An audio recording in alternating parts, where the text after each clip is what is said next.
we're going to talk about the multiplication and division property of equality. So we're going to go through the formal definition, and then we're going to do some examples for each of them. For the definition of the multiplication property of equality, we're going to let A, B, and C, this is going to be a new symbol for you, belongs to the set of real numbers, this is a double stroke R, where C cannot equal 0. So let's go through this. A, B, and C are some number belonging to the set of real numbers. So they can be fractions, decimals, whatever you want them to be. All right, this symbol is like a sideways U. If you want a zoomed in version, it kind of looks like this. All right, it looks like a sideways U with a line going through it. This means belongs or belongs to. This right here is a double stroke R, so write a regular R and then put another line through it. This means real numbers. All right, so A, B, and C are numbers where C cannot equal 0 for what we're going to use it for. So by definition, if A is equal to B, so if 2 equals 2 or 2 is equal to 6 over 3, let's just say, if A equals B, then A times C equals B times C. So we multiply both sides by the same number, meaning that they are still equal. So if I multiply both sides by 5, 2 times 5, which is 10, still equals 6 over 3, which is 2 times 5. So both sides are still even, no matter what number I multiply them by. Now C can also be a real number, meaning I could have multiplied by a fraction or a decimal or a positive or negative number that you know. So multiplication property of equality means I'm going to multiply both sides by the exact same number to keep my little teeter-totter even when I do these problems. Let's look at our first example. We are given 1 over 7m equals 5 over 21. So what we want to do basically is solve for m using the multiplication property of equality. Another way to see this problem in books, you may also see it as m over 7 is equal to 5 over 21. They mean the same thing, whether the m is on the side like this one, or if m is on top like this one. They mean the same thing. So what I want to do in this problem is to multiply by, in this case, the reciprocal. I want to get m by itself. It's got the 1 over 7 in front of it. So the multiplication property says, well, if you use the reciprocal, multiply by 7 over 1 instead of 1 over 7. If you multiply by the reciprocal, I will end up getting m by itself. 7 over 1 times 1 over 7 is the same thing as 7 over 7, because 7 times 1 is 7, 1 times 7 is 7.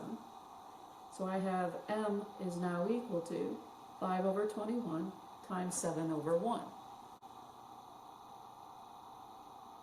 All right, so once I multiply both sides by the same number,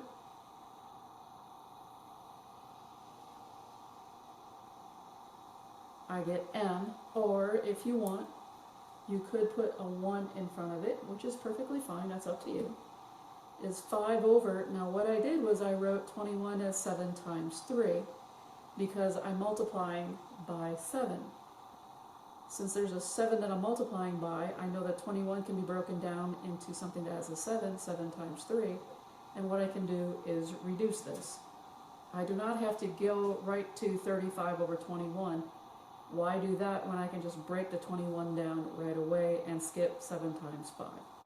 What I can do now is reduce this, so 7 over 7 is 1, and that leaves me with m is equal to 5 over 3. That is my final answer. So I'm using the multiplication property. I am multiplying both sides by the same number to get my variable by itself. And that is the whole point. Next example, I have 5/8 times x is equal to negative 15 over 64.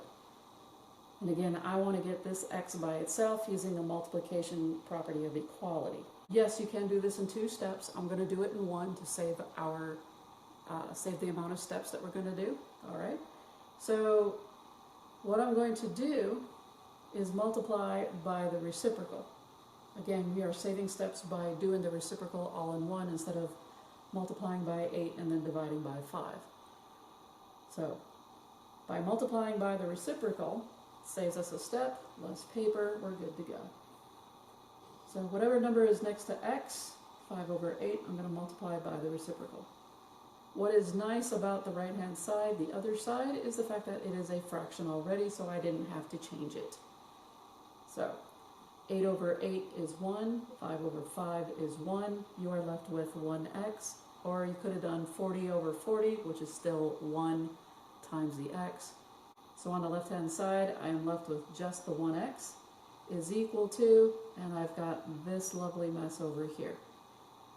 If you want to multiply 15 times 8, you can, and 64 times 5, you can, but those numbers get larger and larger the way that you do those. So I would highly suggest do not multiply.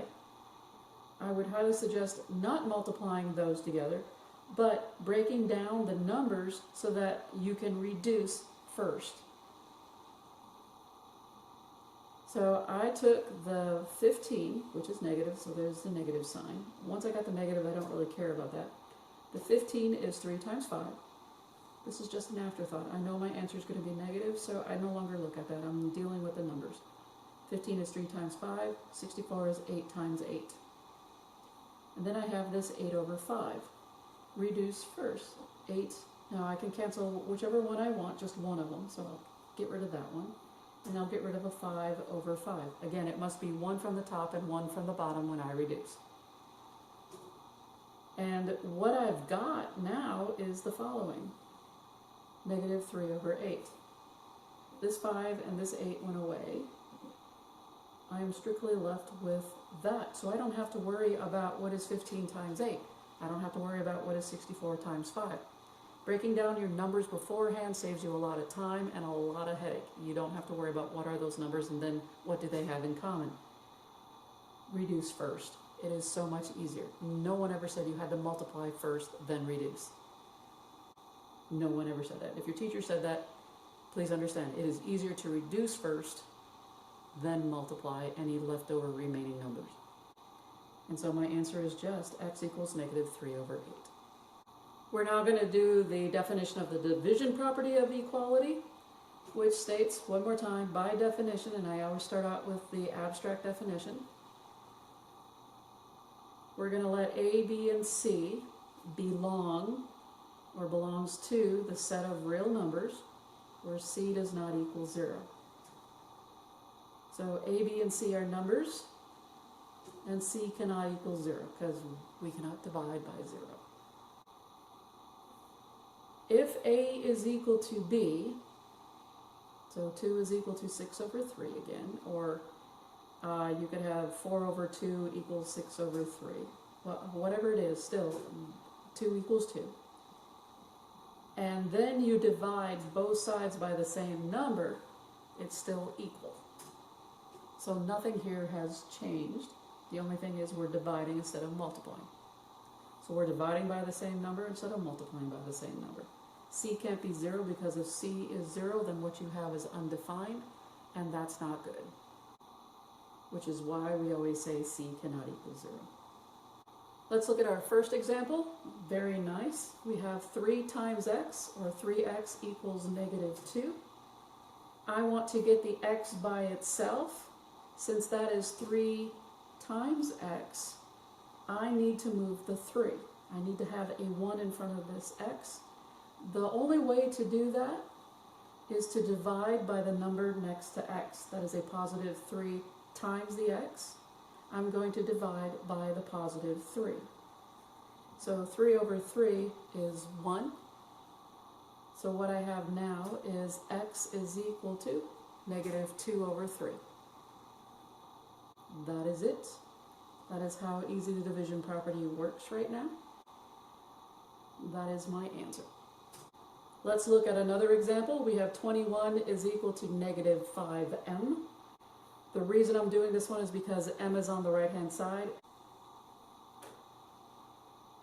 The reason I like this problem is because m is on the right-hand side, and there is nothing wrong with the variable being there. You do not have to move it to the other side. You can leave it as is.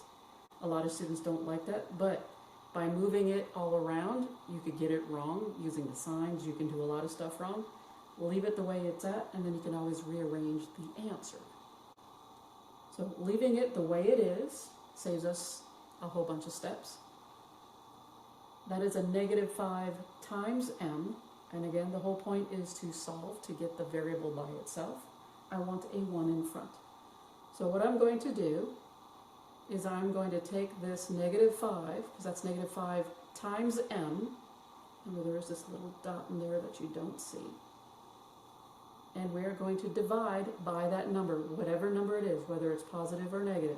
We're going to divide by that number. Don't just divide by 5, you're going to divide by the negative 5.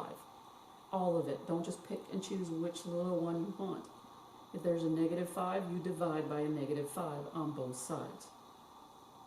What is negative 5 divided by a negative 5? That is a positive 1.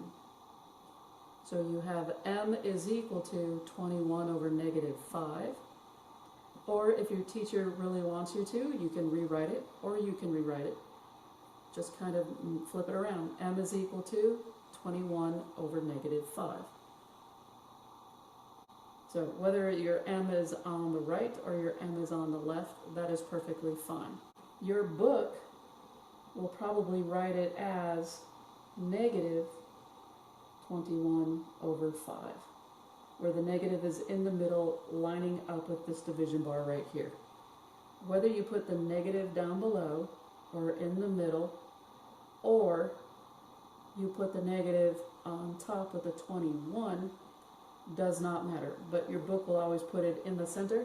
Not sure why, because it's like sitting on a fence. So long as the negative is there, it doesn't matter if it's on the middle, on the bottom, or on the top. All right, but you did solve for m. That is perfectly fine. The reason why the negative doesn't matter where the negative is, bottom, middle, or top, is because of the properties of negatives. Next problem deals with decimals. I have 1.4x equals 9.8. You have an option here to do one of the following. You can leave it as a decimal. You can change this to a fraction. Or you can change this so that there are no decimals to this problem. I'm going to actually leave this as a decimal. I am not a fan of decimals. Decimals are confusing to a lot of students, and students don't normally have a very good grasp of decimals. But I'm going to do this as a decimal problem because most students hate fractions, and fractions actually work better. But since y'all don't like fractions, we'll stick with the decimals. So I want to get x by itself, and since that's 1.4 times x, I'm going to divide by 1.4. There's nothing wrong with using decimals. I'm just not a fan. Believe it or not, I hate decimals. So I divided by 1.4. 1.4 divided by 1.4 is 1. I'm dividing by the same number. So it's like saying 7 over 7 or 3 over 3. 1.4 over itself is 1. So what I have right now is x is equal to 9.8 over 1.4. Can you leave it like this as your final answer? The answer is no. You cannot mix decimals and fractions together. In case you can't read that, there you go. You cannot mix and match. So what you're going to have to do somehow is get rid of the decimals. The easiest way to get rid of the decimals is the following. Since 9.8 and 1.4 have only one number beyond the decimal, I'm going to move the decimal on top over 1 unit. But if you move the top over 1 unit, you have to move the bottom by the same amount. So if you move it over then you have to move the bottom over 1. What is good is that there's only one movement for both. If it was 1.42, then if I move the bottom over 1, I still got a decimal, and you got to make sure that there are no decimals left. So if there was a 2 here, moving it over 1 gives me 98 over 14.2. You're not done, you still have decimals, you would have to move it again top and bottom by 1 more. But since there's only one number beyond the decimal and one number beyond the decimal in both top and bottom, you are actually able to get rid of the decimals, and you've got 98 over 14. In essence, what you did is you multiplied the top and bottom by 10. The question now becomes, once you go here and you move the decimal over 1, 98 over 14, is that reducible? And the answer is yes, because they are both even. 98 is 2 times 49, and 14 is 2 times 7. So since they're both even, I'm going to break them up into 2 times something, and 14 is 2 times something. 2 over 2 is 1. And so what we have right now is 49 over 7. Well, 49 divided by 7, as we know, is 7. So my answer is 7. If you knew that 98 divided by 14 is 7, you could have gone straight to it. But a lot of people don't know that 98 is divisible by 14. And so we just simply reduce little by little until we get to our final answer. New example, we have 3 over 5 equals 4t. The reason it's starred is because you have a fraction equal to, this guy is not a fraction. So fractions rule in math. We're going to change everything to a fraction. So 3 over 5 is equal to 4t over 1. That's how we make this into a fraction. Or you can write it as 4 over 1 times t. That's totally up to you. That's how you can write it. 4t is better known as 4 times t. 4 over 1 times t. Hence the reason why you could use this. Most students use this one. Now what I want to do is get this t by itself. And the only way to do that is to multiply by the reciprocal. Reciprocal is 1 over 4. You cannot, in this problem, just divide by 4. But let's finish this problem and we'll go over it. So by writing this as 4 over 1 times t, I'm going to write the reciprocal, 1 over 4, on both sides. So I'm multiplying by 1 over 4 on both sides. And from here I can reduce. So 4 over 4 is 1. 1 over 1 is 1. So this side is done. And what I have now is, this does not reduce, so I can simply multiply straight across. 3 times 1 is 3. 5 times 4 is 20. So I have 3 over 20 is equal to t.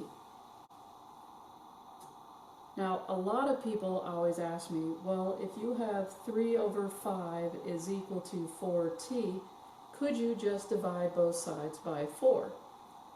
And the answer to that is, you could try. If you divide by 4,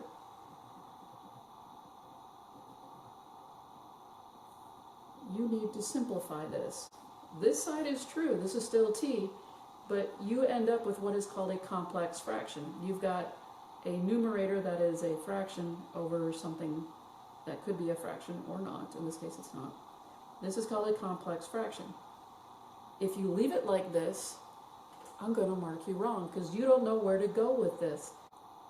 Had you simply rewritten this as 4 over 1 and then multiplied by the reciprocal, you would see that it turns out so much prettier and faster.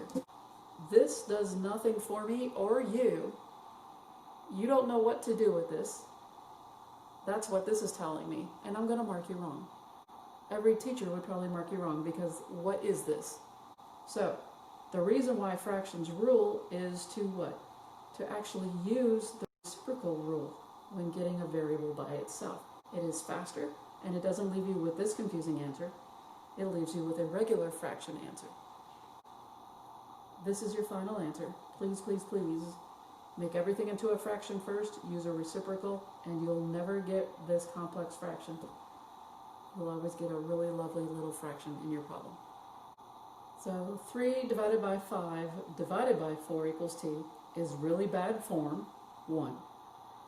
2, it tells teachers you don't know what you are doing or where to go from here, which is very true. And 3, you are not done with this problem, so this is an incomplete answer. We never want a complex fraction, which is what this is. We want a regular fraction. So please don't ever do this. This is really, really bad, and you will get it wrong in this form.